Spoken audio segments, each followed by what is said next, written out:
Breaking news. Government officials insist that this is an isolated incident. Breaking news. Tonight, Hillary Clinton balloons spotted in New York City to celebrate the Iran war. With more attention paid to the Epstein files, news of the elites starting to turn on themselves. With Bill making a failed attempt on Hillary's life due to a lack of buses in the area. Tonight, we look at other spousal shoving incidents, with many wondering how rich you need to be to not get pushed by your spouse, and if purchasing your wife perfect tits is worth her throwing you out of a picture. Tonight, for those nervous about the economy, we look at the lucrative careers in fighting against social norms, and what politicians you might be able to sleep with to secure it. Tonight, we look at the Israeli right to rape. חיילים על דברים שעושים למחבלי נוח'בה לא נגמר. להמשיך כרגיל. להכניס מקל לרקטום של בן אדם, זה לגיטימי? כן, אם הוא נוח'בה הכל לגיטימי לעשות. אוקיי. הכל. הכל. זה מה שרציתי. הכל האנשים האלה. Tonight, influencer details his routine for age maxing. A week, while bone smash to strengthen it. My ratios are nearly golden now. Testosterone for muscle growth. Disoxin, as for appetite suppression. Glutathione for health maxing. Peptides for anti-aging and collagen production. Melanotan 2 for healthy glow. IGF-1, HGH. Retatrutide for leanness. Dutasteride and minoxidil for hair maintenance. We interview him on why he's looking to be dead at 40. Tonight, we celebrate cultural diversity and hear from Asians at the Oscars. I'd like to thank...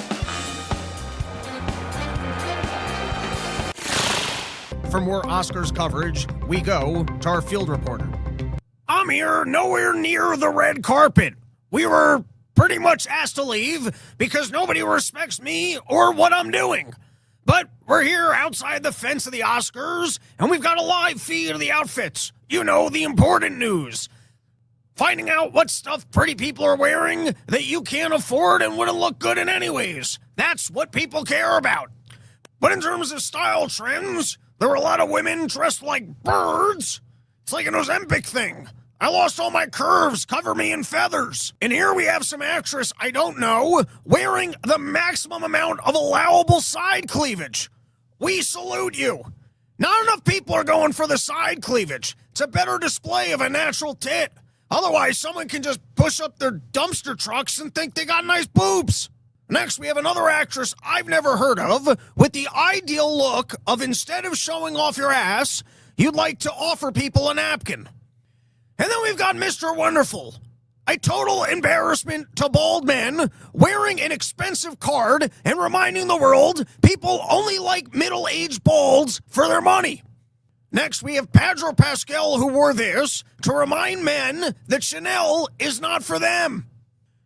And lastly, we have Tig Notaro, the honorary lesbian, mocking you for not having a hot girlfriend. Because women that would be ugly men, in this case, what looks like an actually very aged Tom Cruise, always have the hottest wives.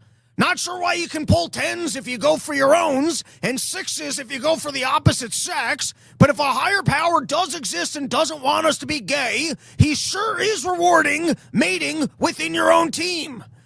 As to why you don't want to be with men, but then hook up with this, we'll never understand.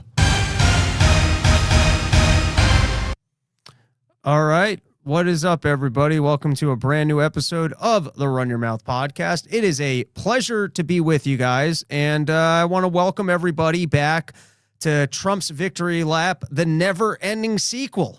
How much can one guy win? We're going to cover it because there's no TDS here. There's no Trump derangement syndrome on this show. And, thinking something's wrong or we're being lied to, that's for other channels, because this channel will be an unrivaled celebration of all the winning that's happening. This is a Mark Levin universe now, and if you don't want to be censored by the internet, you got to play ball. And I don't know about you guys, but personally, I've always liked paying more for gas. That always. To his credit, I don't think we even have to NATO anymore, and I was sick of NATOing. Weren't you guys sick of NATOing? And so, I'm out here in the Middle East broadcasting live from the laundry room of the Gerald Ford, the massive ship, which Iran, no damage to this thing. It's just soldiers decided to start a fire so that they wouldn't have to fight in the war. But don't worry, we didn't want those soldiers anyways. Those were bad soldiers. If they didn't want to fight, we'll get other people that do want to fight. So let's get into it. We got a lot to cover today. And here's an exciting news story because, Iran supposedly, they do have a new leader. And let's get this up on screen, producer man. Don't make me look like a dickbag here. We got a whole episode planned. Let's give the people the news. And so first story of today is Trump briefed that Iran's new supreme leader, Mojtaba Khamenei, I don't know if it's pronounced that way, Mojito Khamenei, is probably gay. And the president has priceless reaction. He laughed. We all know that that's what happened. He heard that and he started giggling like a small child. But apparently the Iranian leader is gay. And how good is our military intelligence on everyone's sexual preferences? Do they have a folder on all of us? Are they basically just confirming that Epstein is real? That there's some branch of our highest intelligence units that's keeping tabs on everybody's sexual preferences to ensure that they've got good information on these people? It's like the day that Putin gets replaced, the CIA unit walks in with folders, opens it up, and their president's like, "So what do you got for me?" And they're like, "He's into feet, really into feet, not into kids, he doesn't really even cheat on his wife, but he does have women come over and he just puts their feet in his mouth." Is that what we're finding out here? As for this man's relationship, it's, because we're first finding out that he's gay, and apparently our intelligence agencies have all of these kind of analytics on all the world leaders from everywhere across the planet. And so in this case, in case you guys missed this story, just to give you guys the details, apparently it was a real Romeo and Juliet story where he was groomed and raped by his tutor. So basically, I guess his religious dad had him get a religious tutor, and somehow that flourished into a beautiful relationship. And so this was from the New York Post. U.S. spy agencies do not have photographic evidence of Khamenei's alleged sexual attraction to men, but the sources insisted the tip is solid, with one saying it was derived from the most protected sources that the government has. So you mean Epstein? You mean that there's actually a sexual deviant monitoring unit? And that, guys, our most protected source in Iran came forward with the intelligence. Also, is this the same intelligence that was letting us know that they have a bomb? Is that the same intelligence unit? And then this is also reported from the New York Post. New Iran Supreme Leader, we're just going to go with Mojito Khamenei, cheated death by seconds, gruesome leaked audio claims. And so here you have, I guess it was the sexual research squad, and the audio was probably something like, "It's a good thing I'm hunched over and taken into the butt right now and protected by these bombs that are blowing up." And it almost seems like the Iran war might come down to sexual blackmail, of if the Iranians can basically hack the Epstein files and get us the good information on Trump, or if maybe we can get footage of the new Ayatollah being completely and supremely gay and then broadcast that over their internet so that their country finally revolts and we can overtopple. Wouldn't that be amazing if that's the way that we manage to topple this regime, is by letting the Iranian people know that their beloved sacred leader is in fact gay? Supposing that this is true, we don't actually know. But it's coming from our intelligence agencies, so, it's got to be true. If the intelligence agency said it, it's got to be true. Now, the latest from the Iranian war is we managed to take out another one of their high leaders. I think the guy's name is Ari Langini. I can't pronounce these names. That's not on me. That's on these people having goofball names. But bold prediction. All right. Bold prediction on how this war ends is that we take out so much Iranian leadership, it basically just comes down to the janitor. And then he has a real Charlie Day moment where he brokers a peace negotiation, goes back to the Iranian people, and guys, I got us more mops. We're going to be a clean country again. All right, let's continue. Let's see what else we got going on here. And here is Trump Because we got great intelligence agencies around the world letting us know everyone's sexual preferences. And we are going to have quite a bit of goofy Trump clips on this episode because this man is spiraling, but we don't have Trump derangement syndrome here. So really, he's just celebrating his victory, declaring everything, no matter what happens, to be exactly what he was looking for. And we've got quite a bunch of clips of Donald Trump hosting trophies because we don't have Trump derangement syndrome here. So it's not that our leader is spiraling out of control as he finally gets caught in all of his lies. By the way, is there ever a moment where Trump actually turns around and goes, whoops, that was my bad. I fucked up on that one. What would have to happen for Trump to, would the planet have to be nuked? And he goes, I always wanted nuclear war. I always said nuclear war was the way that we need to move forward as a species. Actually, we got rid of all the bad people. Now it's only the good people, the strong people, the people that could survive nukes. I always wanted a nuclear planet. Look at me. I'm already orange and ready to go. I'm like a cockroach. I'm fine. But like I said, we don't have Trump derangement on this show. And so we're celebrating Donald Trump as he continues to take his victory lap. And let's play some of the most recent footage of Donald Trump telling us about how well he's doing and how smart and a common sense of a decision this war was. And here's the clip. Thank you. You were talking about Iran a couple times today and what they did after Epic Fury began. You said they hit Qatar, Saudi Arabia, UAE, Bahrain, Kuwait. Nobody expected that. We were shocked. Are you surprised that nobody briefed you ahead of time that might be their retaliation? Nobody, no. The greatest experts, nobody thought they were going to hit. They were, I wouldn't say friendly countries. They were like. No one realized they were as crazy as I am. All right. So the same brilliant intelligence agencies that are reporting that their leader is gay, apparently nobody foresaw that Iran would engage in retaliatory tactics, including making this war a bigger mess and driving up oil costs. There wasn't a single person in the entire government. I saw there was a Grok fact check on this that some expert over at the Financial Times had predicted this, but nobody could have known. Neutral. They lived with him for years. Peter, they were going to take over the Middle East. They were going to knock out Israel with their nuclear weapon. But after our intelligence agencies never saw a quagmire coming or that they might engage in retaliation to make this expensive, but they did know for sure that they were about to take over the entire Middle East, which, remember, we in America live in the Middle East, and so that's a problem for us. We knocked out their nuclear potential weapon. They started building missiles, thousands and thousands of missiles. All right, let's move on to the next one, because I'm noticing that Donald Trump has a new tool, which is in real time. He realizes what I just said sounded stupid, so here's why what I just said is right. We laid it last week. There was the example of it's a war for them, not for us, though. We're not engaged in a war. Actually, easier than expected.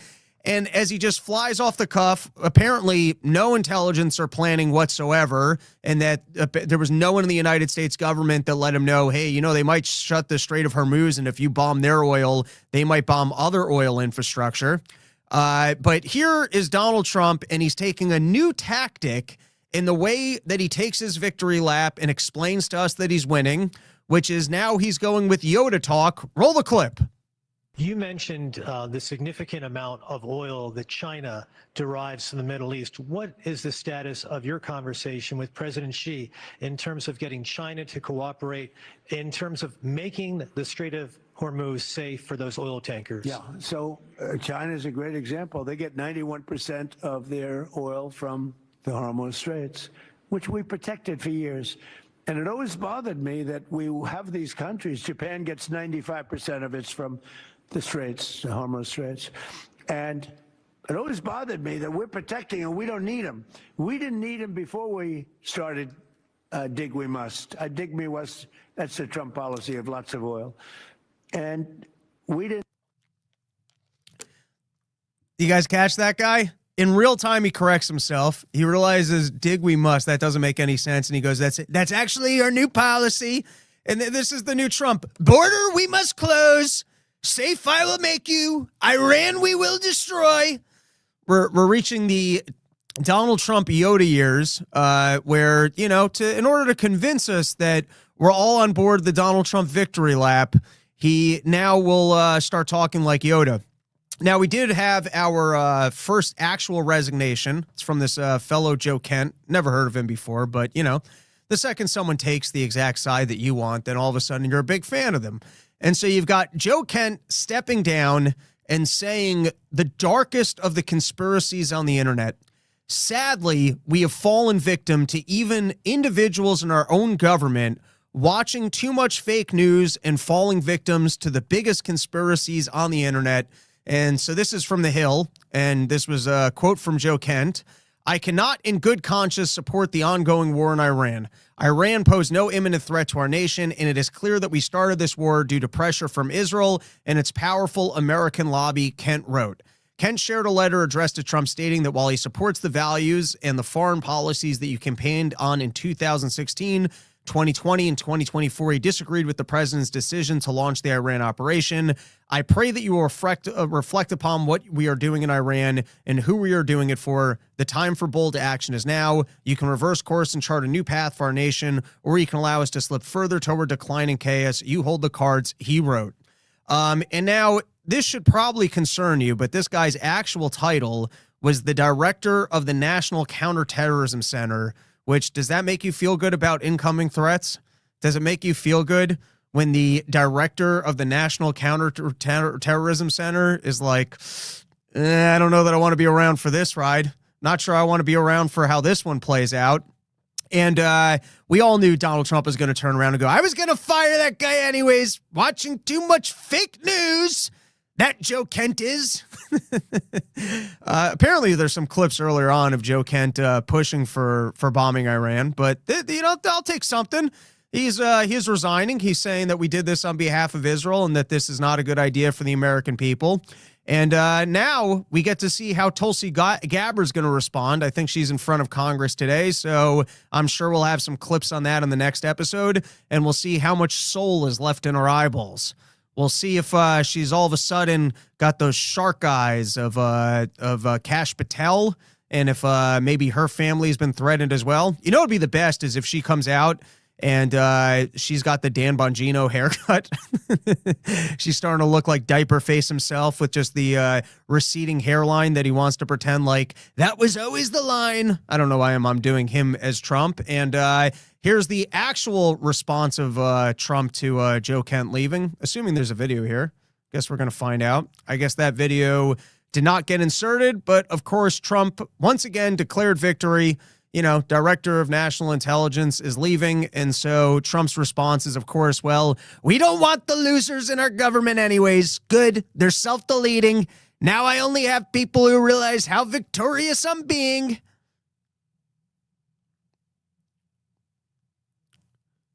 Producer man, why is this on delay? National Counterterrorism, Joe Kent, he just resigned today. He said he can't support your conflict with Iran. What's your reaction to that? And did you? Well, I read his statement. I always thought he was a nice guy, but I always thought he was weak on security, very weak on security.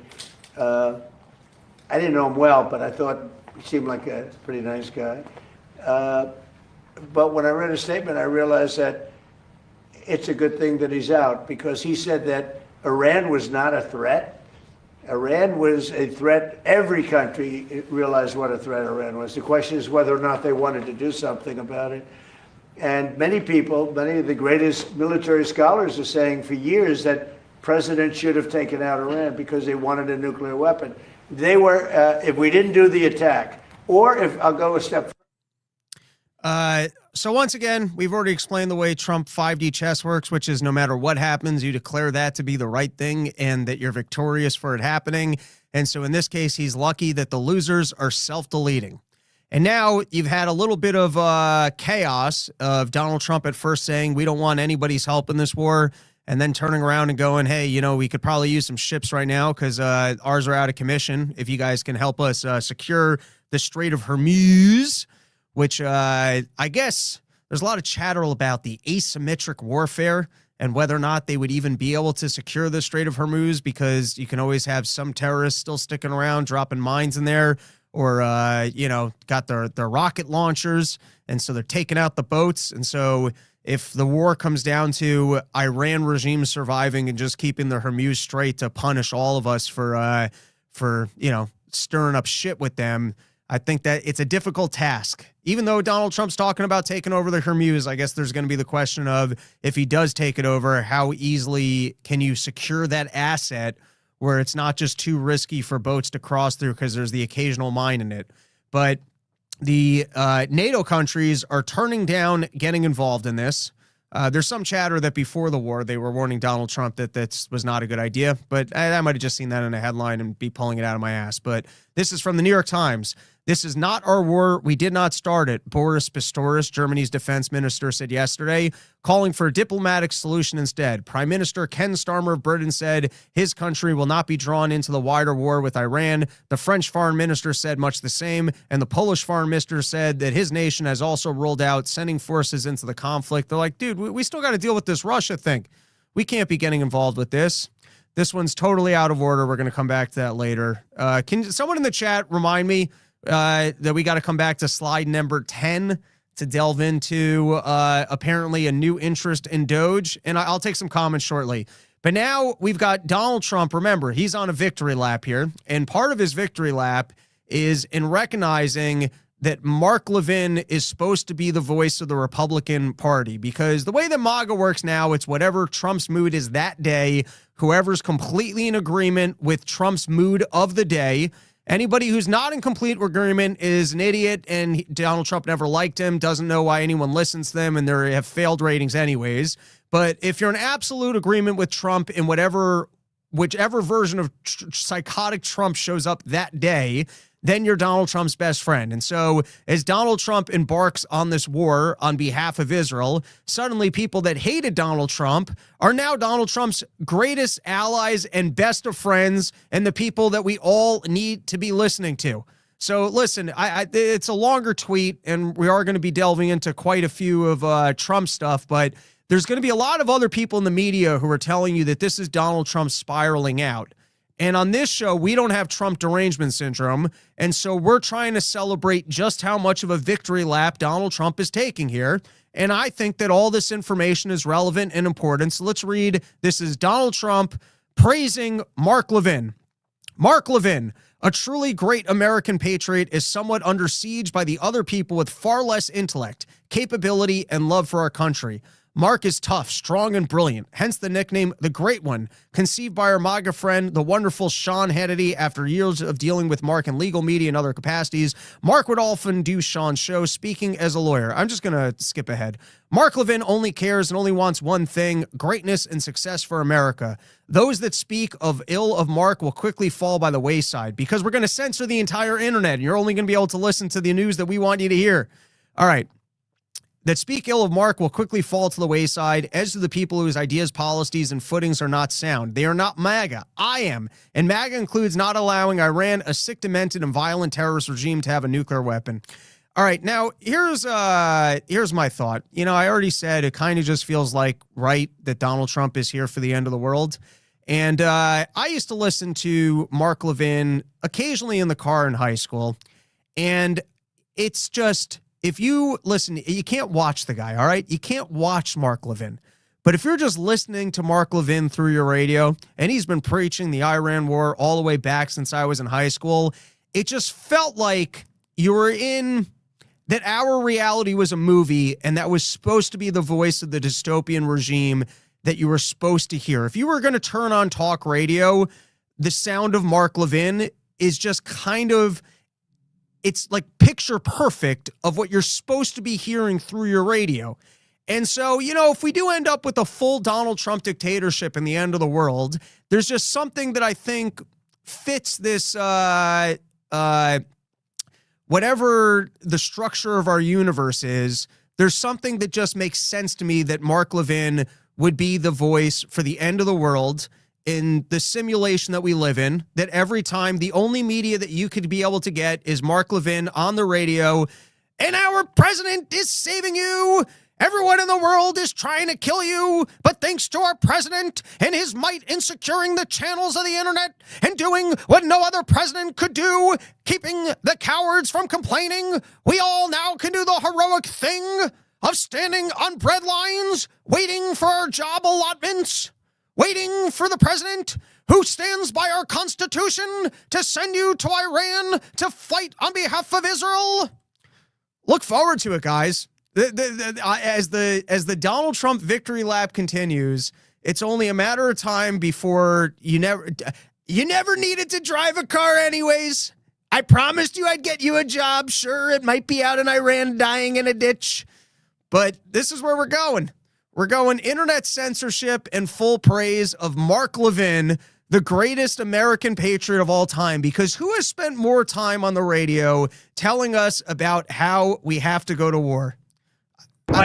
And here's more on Donald Trump and the potential for internet censorship, because all of us are being brainwashed by fake news. You know, there was a time when I was all on board Donald Trump complaining about fake news, and there is a lot of fake news out there, and there's a lot of people that did him real dirty.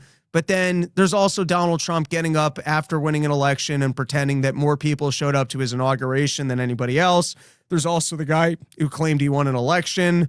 You know, it kind of goes both ways. If anything, Donald Trump was lucky that the news was as dirty as it was, that he was able to live in a universe where everything's so gray. And so you've got what Donald Trump said versus the bullshit of the way that the media wants to lie and report it. But, you know, some of the stuff that he's criticizing, I don't think is actually fake news. And now we've got Donald Trump preaching to us that Iran is actually the masters of media manipulation. Remember this little tiny country that we've completely defeated. We've already won a war against. They're not a threat. They're not in the, you know, they were going to become a nuclear power, but we took care of it in no time. Of course, they're so good at media manipulation that they couldn't actually explain to us that they didn't want a bomb. So, you know, you got a bit of a contradiction there, that you've got footage of the you got claims that the Ayatollah was a religious leader with the decree against a bomb, but they weren't good enough against media manipulation to convince everyone that Netanyahu was lying to you when he was up there since the 90s telling you that they were 2 weeks away from a bomb. But here we've got Donald Trump. You know, we all got to be listening to Mark Levin and stop listening to the rest of the media companies or Tucker Carlson's, everybody else. They've been brainwashed by Iran. And here's the clip from Trump. Iran has been. So they put out phony stories. The Kamikaze boats. The Kamikaze boats don't exist. They're fake. And you can almost see that when you look at them. It looks great, yeah. Because if they did exist, we'd hit them just like we hit other boats all over the place. But they don't exist. In fact, some of the people say, where are the boats? Well, how come nobody's seen the boats? You know why? Because it's AI generated.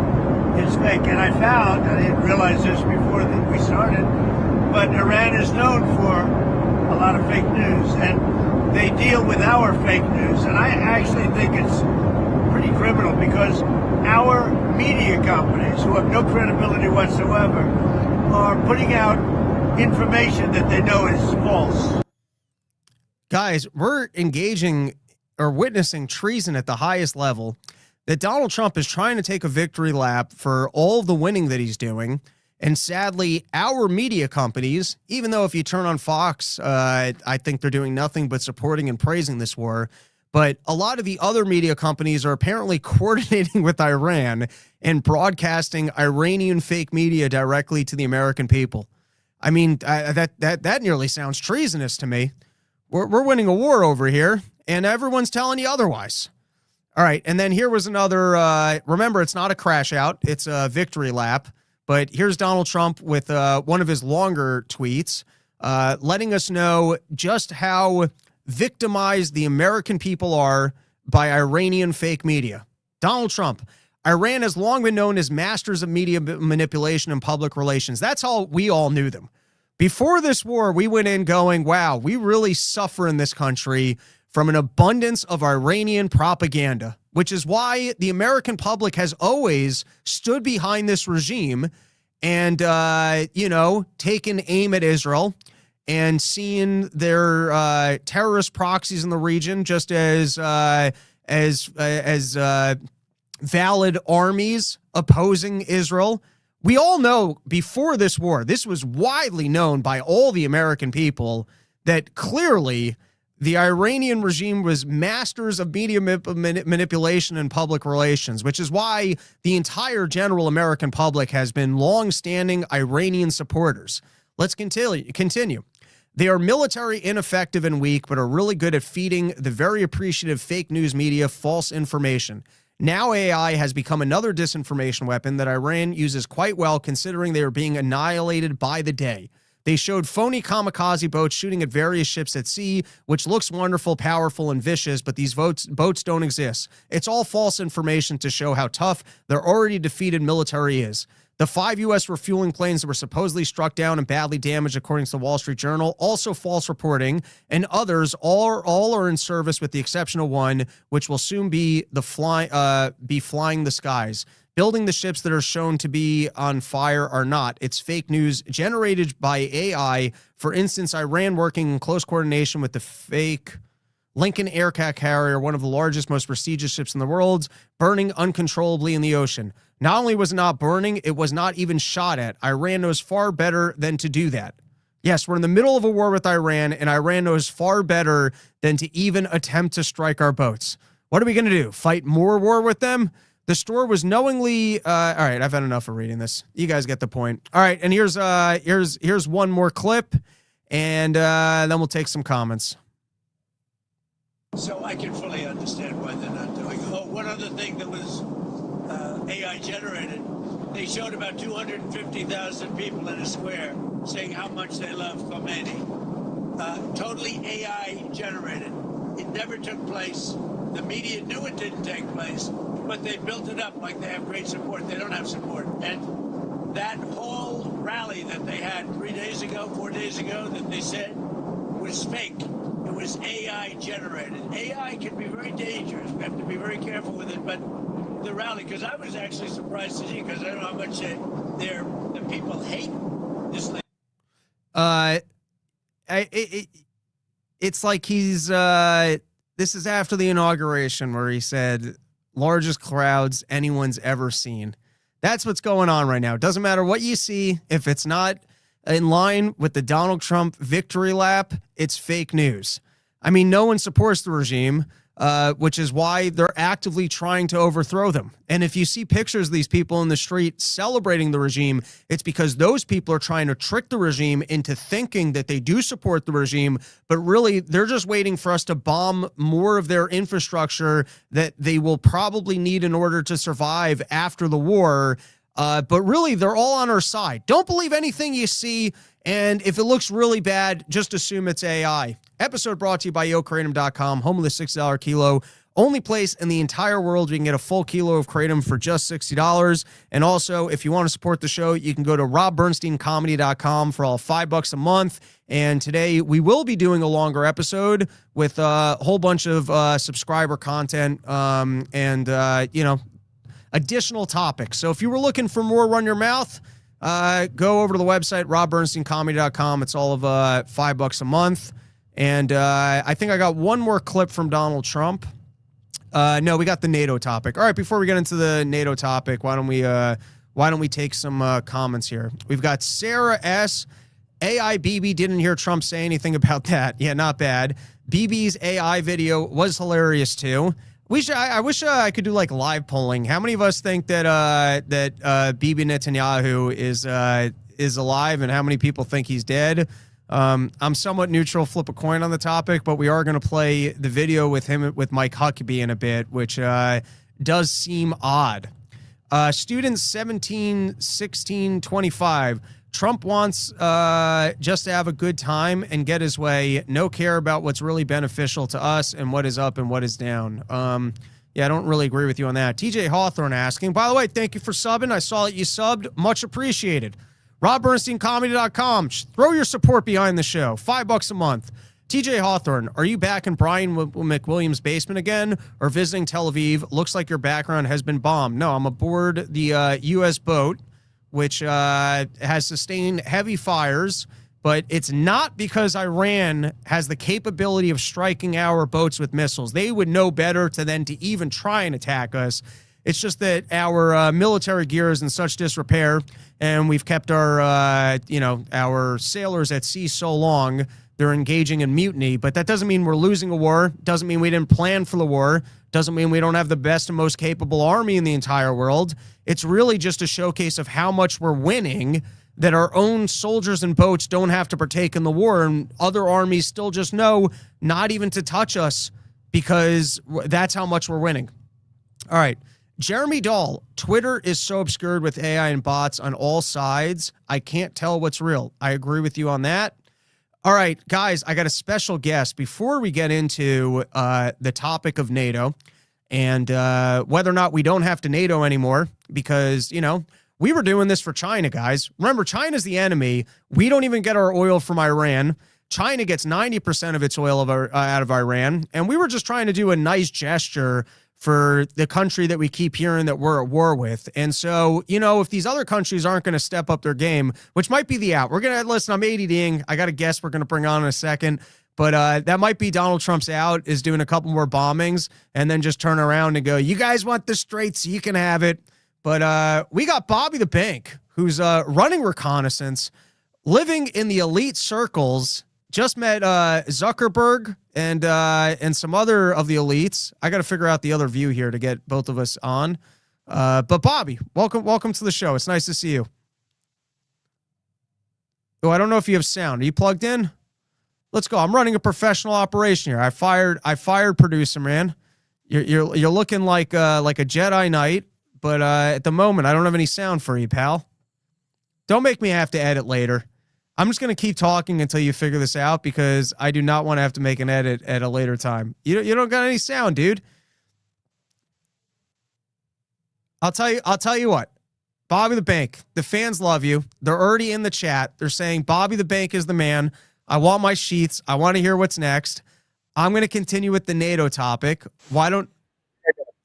Oh, there you go. Nothing? No, we got sound now. Welcome to the show. It's a pleasure to have you, buddy. I love it. Thank you so much for having me. I appreciate you giving me the time to come on here. And shit's crazy right now, right?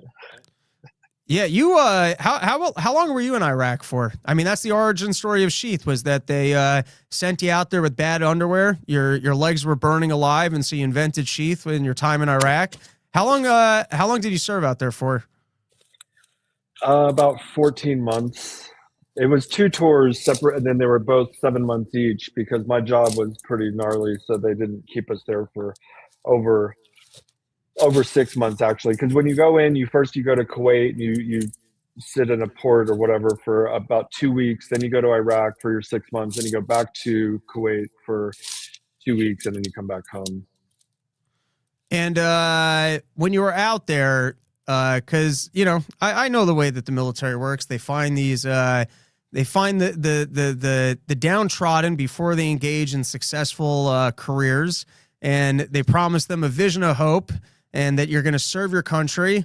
And then, from what I've heard from soldiers, sometimes they get over there and realize, oh wow, this thing's really a racket. How soon into being in Iraq were you like, oh my God, what am I doing here? This is not benefiting our country.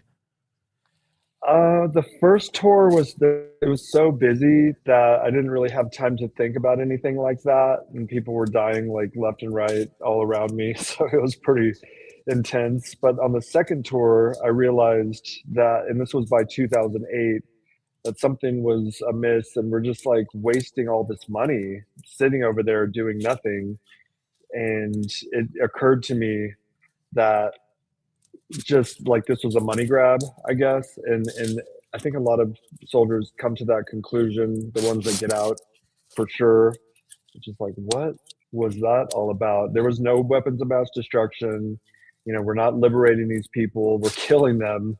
They were causing trauma to families and for generations, and it was, you see these mothers coming to find their dead children or husbands or brothers or whatever, and they're like screaming in agony when they see that the body before them is their loved one, and it's pretty brutal.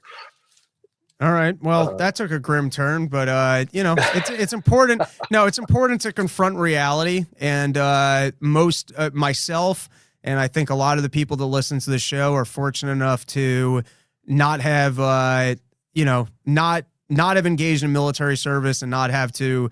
It's nice to live a life where you don't have to have these things rattling around in your brain. You know what I mean? Like, I think that's almost a privilege. So, but listen, we support all of our soldiers. We thank them for our service, and we're also have gratitude for, not having to have lived those experiences.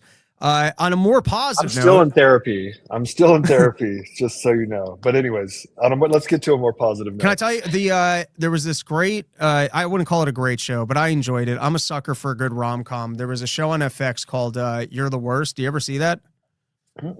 I enjoyed it a lot. And there's this, there's a little bit of a 2 episodes where like they really showcase one of the characters served in Iraq and he has PTSD.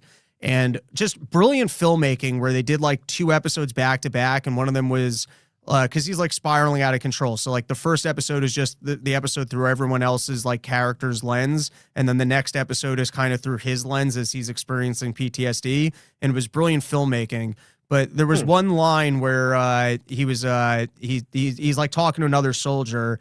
And, listen, I don't read books all that often. So sometimes TV dialogue really speaks to me. And I just thought that this line, I was like, oh, that kind of makes sense. And he said, the reason why you have PTSD is because they teach you how to be a killer, but they don't teach you how to turn that off.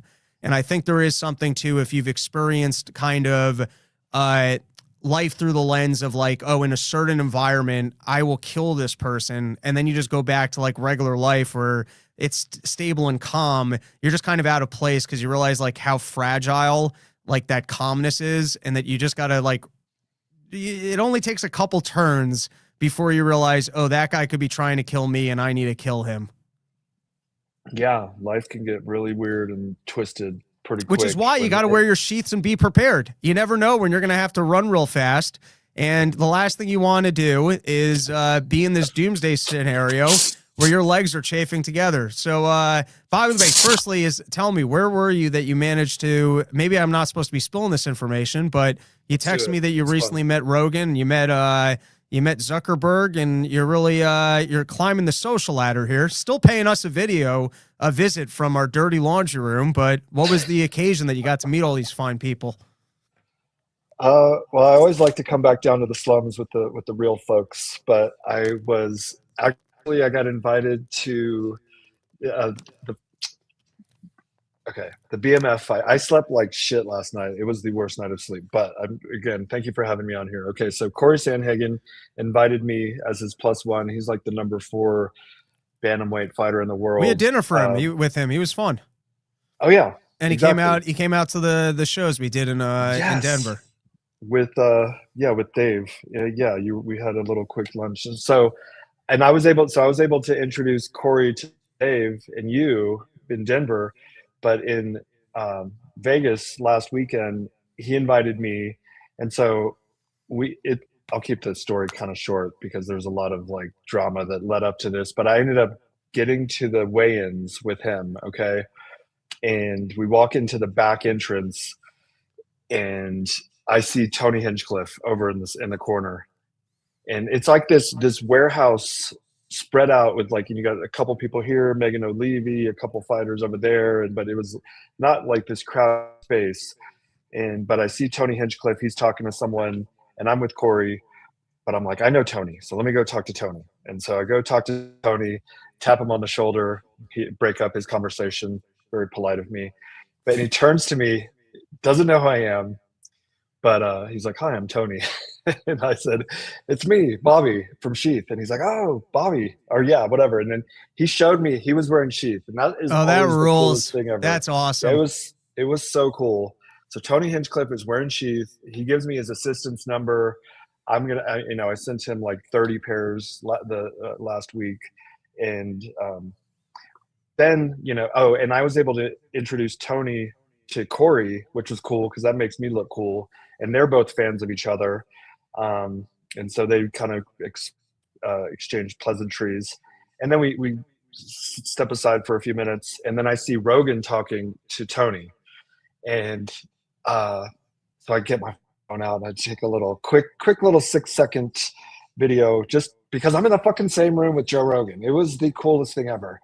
And then him and Corey like make eye contact. So Rogan walks over to Corey and starts talking to him about the White House card and whether or not he's going to be fighting Sugar Sean O'Malley. And I chimed in, and Corey's like, "This is my friend Bobby." And Rogan, right there, we're like this close. He said, "Nice to meet you. Nice to meet you, man." Shook hands, and we talked for another minute or so. And then, parted ways. And he said, "Nice to meet you again." So he said like 10 words to me. That's pretty good. Super cool. Giant hands, he's like got these giant gorilla hands. And so then we like went to go to the weigh-ins. And as we're walking, I'm like, that was the fucking coolest thing that's ever happened to me. And for some reason, my phone had gone off in my pocket, like started recording just black, but you can hear the audio of him saying, "Nice to meet you, man," and whatever. So that was cool. We walk into the arena. Make that your alarm clock every morning when you wake up. The voice of Rogan saying, "Nice to meet you." It's a little muffled. I'll have to increase the sound, but I will. That's a funny idea, and I'll have to do that. Give me some motivation, because it was literal. I was like so electrified after just meeting this man. Walk into the weigh-ins, and like it's just this amazing production. And Joanna Jędrzejczyk, you guys probably don't know her, but she's one of the best female fighters in the world. She was sitting right behind me, and I'm like, "Oh my God," like she's right here. Then she starts like choking me out, and I got that on video, and that was fun. And that was kind of that night. And that was the whole like highlight, just meeting Rogan. But the next night we go to the actual fights. We're sitting in the second row, and I see fucking Zuckerberg, like the third richest man on the planet or whatever, walking by, and he makes eye contact with Corey and walks over to shake his hand. And I was like, "You got to shake my hand too, dude." So I shake his hand. Didn't really say anything. I mean, we probably made eye contact because that was like a walk by handshake, soft hands, little computer hands. And I thought he was taller. Is this how you judge all men? Is by the fabric of their hands? It's a big deal. It's the only thing I have to base. Do you have any notes on my hands? What are my hands like, Bobby the Bank? You have good, strong, normal, masculine hands. Okay, thank you. Thank you. I appreciate that. All right. Yeah, but it was like, and I met so many other people, but we don't have to get into it. Those two were the most notable, and it was one of the coolest weekends I've ever had. Yeah, that is cool. Well, one day you're going to be back on that mat, and you're going to have the Sheath plane, and I will impose on free UFC tickets and take a flight with you.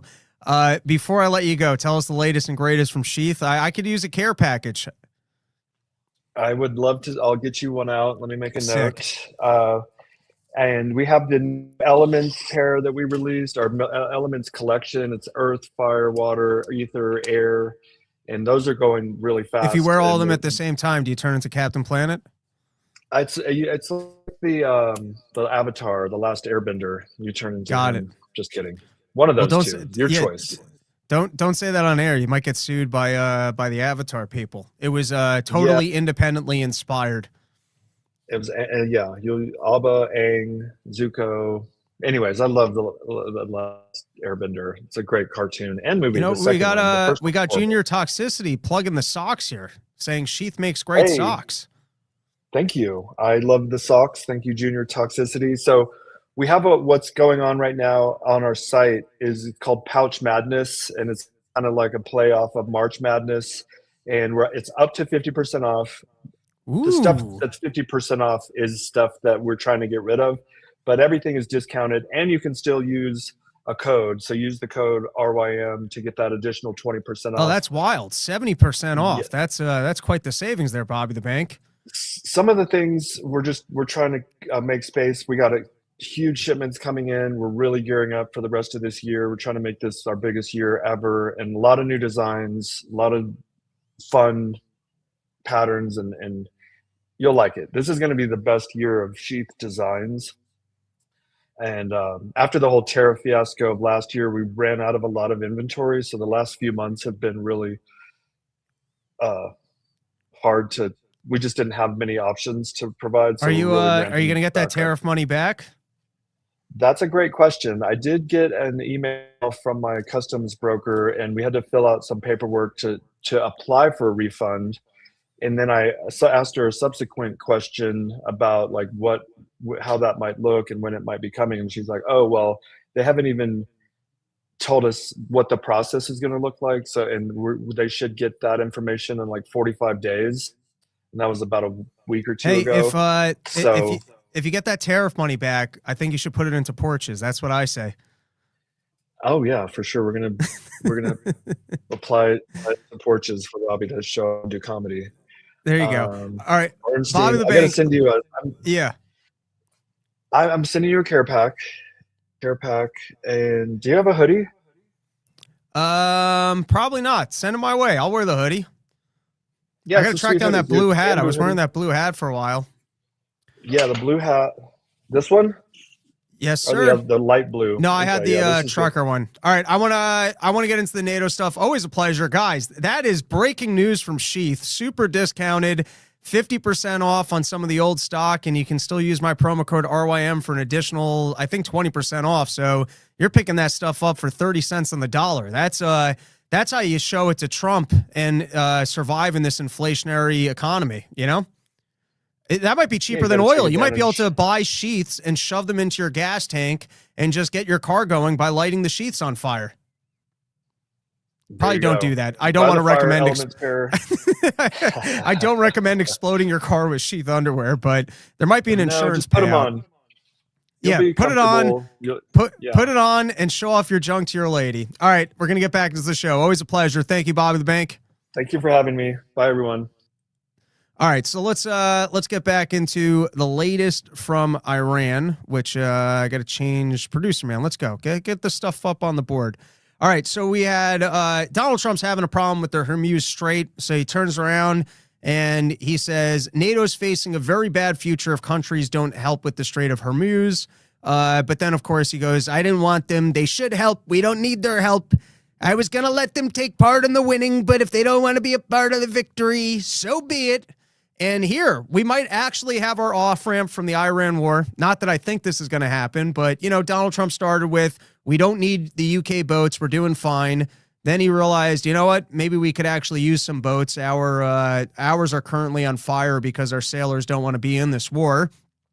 Then the other countries turned around and said, sorry, we cannot support you guys in this war.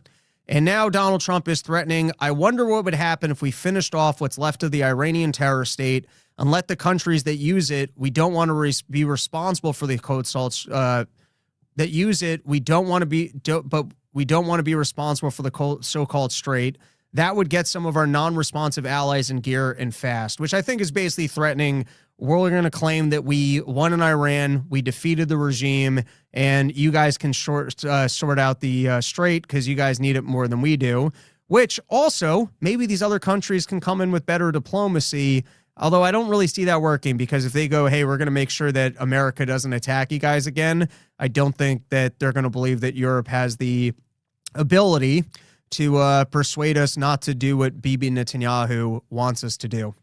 All right, and now we got a couple more clips, and then we're going to go to the paywall. But here is Donald Trump addressing whether or not he's comfortable with sending boots into Iran and whether or not it's okay if it becomes a quagmire. Let's roll the clip.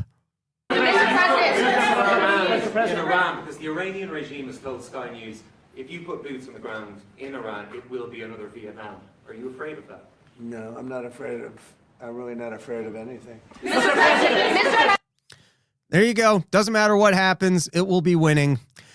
All right, and so here's just like the latest on how the war is playing out. First, we've got the military just dropped one of their giant bombs near the Strait of Hormuz, claiming to have taken out another weapons depot. Once again, we've already won and destroyed everything worth destroying, so I'm not really sure why we needed to hit this target, but that's the latest, is that we're hitting targets. There's also a major escalation as Israel took out gigantic natural gas infrastructure within Iran, and Iran is now vowing to strike back at energy infrastructure in other countries. This, once again, it plays into the asymmetric warfare of that the regime just needs to survive and continue to make this costly. and to keep the Strait of Hormuz closed, which apparently they don't even need much of a military in order to do. And then we've got details on fire of U.S. Navy's largest carrier, much worse than previously known, which the boat, I think, is currently out of commission being repaired. And there is talk that it was actually mutiny, that over the clogged toilets and everything else, that this boat has been deployed so long that sailors on board the boat engaged in this fire. But once again, that's not the Iranians hitting us. We're winning this war. It's just our own soldiers that don't want to fight it. But greatest military ever, and it's going perfectly the best it could go. All right, couple more topics. Trump on taking Cuba. I can do anything I want with it. So the Iran war is not enough heat for Donald Trump. He's currently still wants to take over Cuba. I think all the electricity is currently out in the country.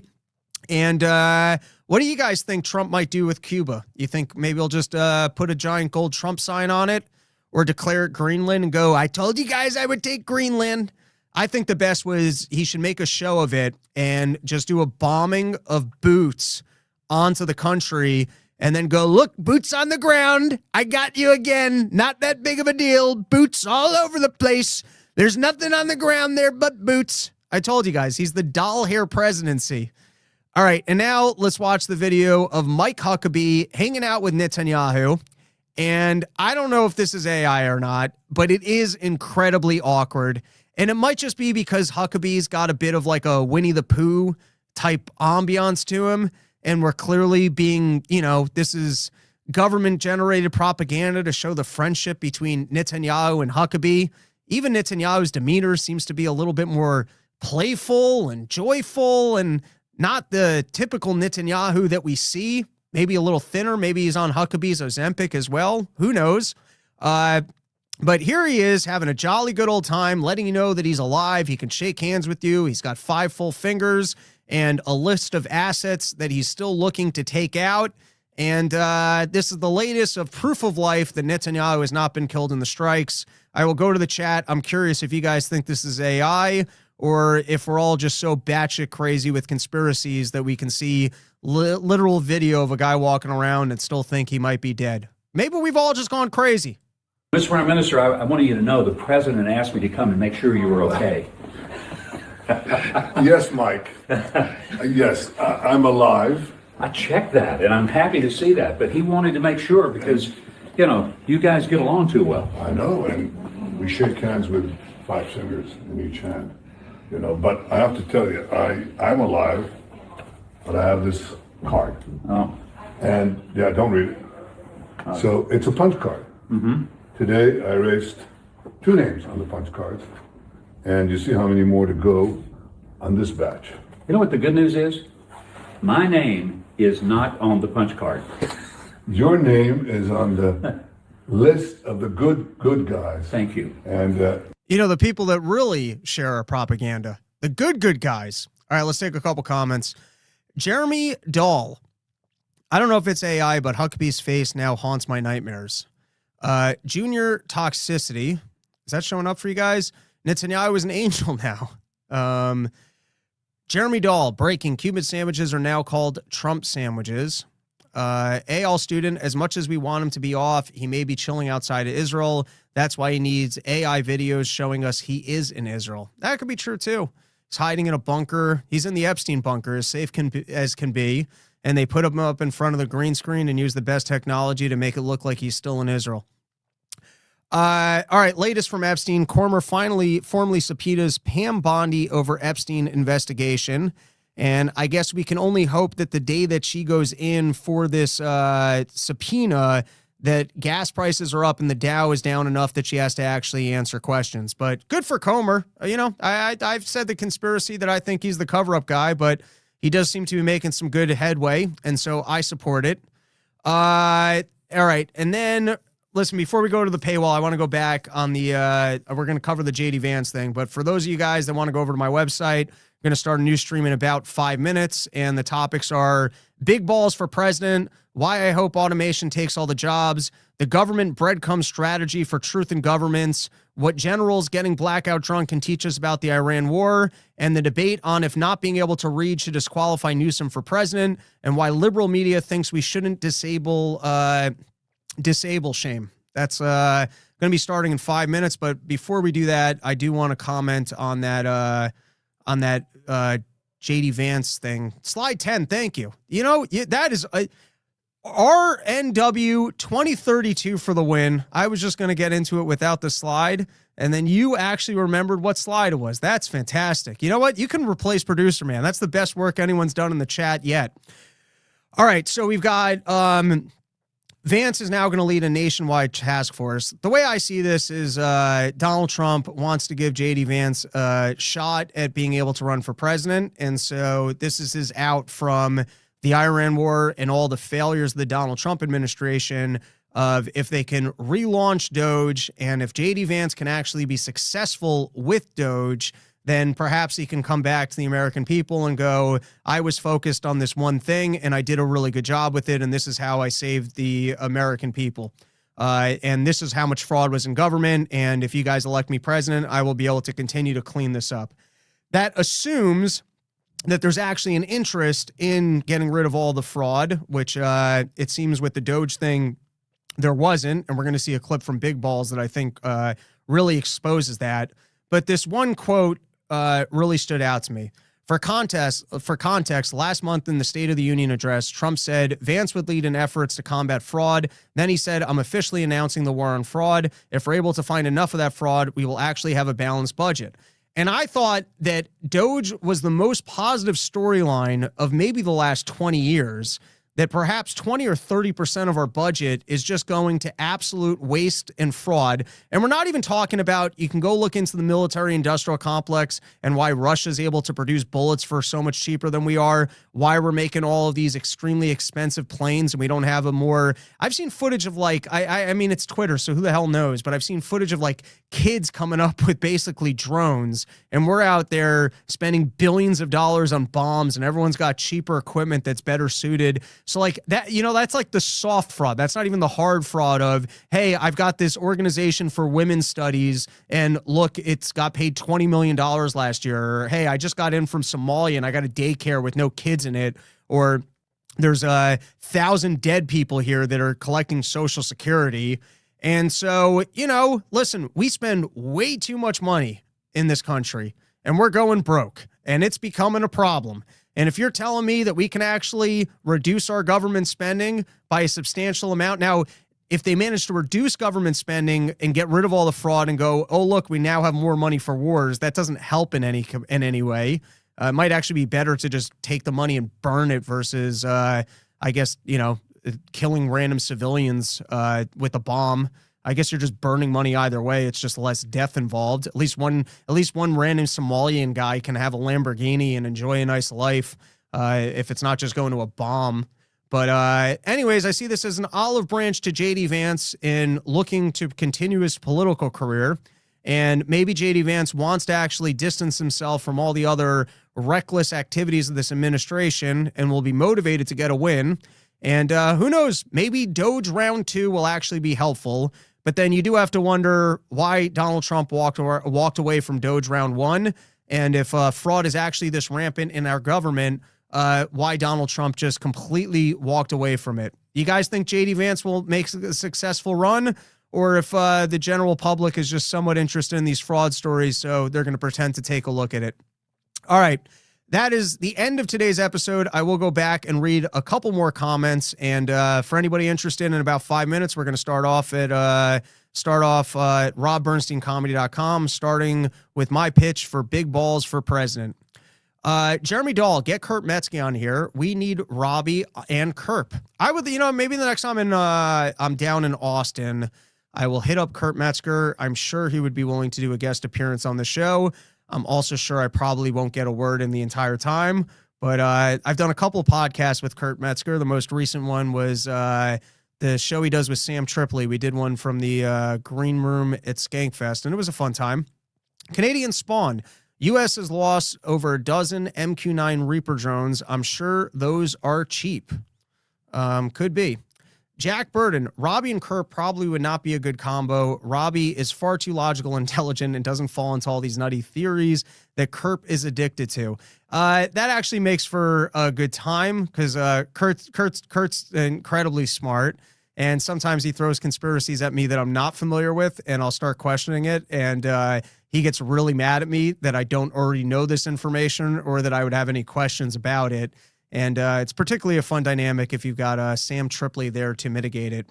Senior Rex Extraordinaire. Rob has more FBI agents looking into him than the Epstein files. I hope that's not true, but it certainly could be. Jeremy Dahl, I heard Kurt's YouTube channel just got a pretty bad strike. Yeah, that's never fun when that happens. Any other comments here? What else we got? Senior Rex Extraordinaire. I got my family all loving their Sheath skivvies. There you go. Sydney V, letting people know that I actually don't have soft hands. Thank you for letting people know. Also, happy birthday. I had that wrong, I think. Kerp, dude is entertaining but possibly mentally ill, LOL. I think that's what makes him so fun. What else we got here? All right, I think that's everything. Hey, people, give it 5 minutes and then come over to Rob Bernstein, comedy.com. Need super chats. Yeah, you know what? Maybe at some point we'll actually test monetizing this channel. We didn't do it for a long time because, well, the problem is I don't really want to serve you guys more ads. Maybe I could figure out the least amount of ads, and if you're live, you won't have to hear the ads anyways. And I do think being monetized helps in the algorithm because otherwise YouTube's not making any money on it and they don't show the channel to anybody, but maybe in the future. All right, that's the episode. Give it 5 minutes and I will check you guys over at robbernsteincomedy.com later, everybody.